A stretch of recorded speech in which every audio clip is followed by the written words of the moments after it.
আসসালামু আলাইকুম। আজকে আমরা একটি বাস অঙ্ক সম্পর্কে জানব।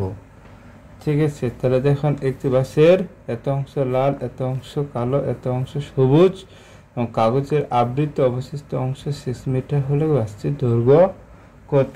তাহলে আপনারা এখানে দেখেন আবৃত অংশ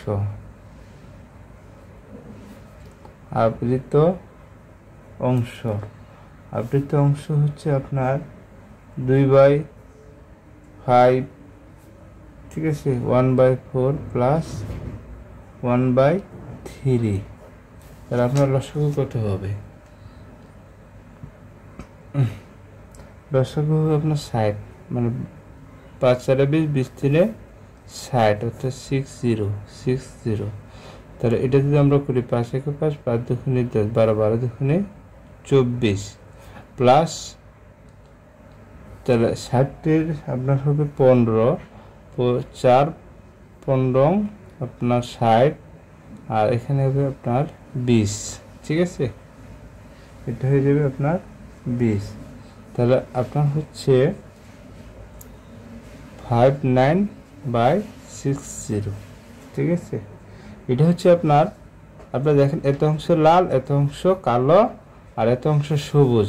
এই টোটাল এই অংশটা হচ্ছে আমাদের একটি বাঁশের মোট দৈর্ঘ্য। ঠিক আছে, তাহলে দেখো অনাবৃত অংশ, এটা হলো আবৃত অংশ, আর অনাবৃত অংশ হচ্ছে 1 minus 59/60। ঠিক আছে, 60 অংশ। ঠিক আছে, তাহলে হচ্ছে 60 minus 59/60, তাহলে হচ্ছে 160 অংশ। ঠিক আছে, 160 অংশ, 160 অংশ। ঠিক আছে, এটা হচ্ছে অনাবৃত অংশের দৈর্ঘ্য। ঠিক আছে, অনাবৃত অংশের দৈর্ঘ্য। তাহলে এবার দেখো বাস্তের এত অংশ দৈর্ঘ্য সমান কত? 6 মিটার। প্রশ্ন মতে যে 1/6 অংশর দৈর্ঘ্য হচ্ছে কত? 6 মিটার।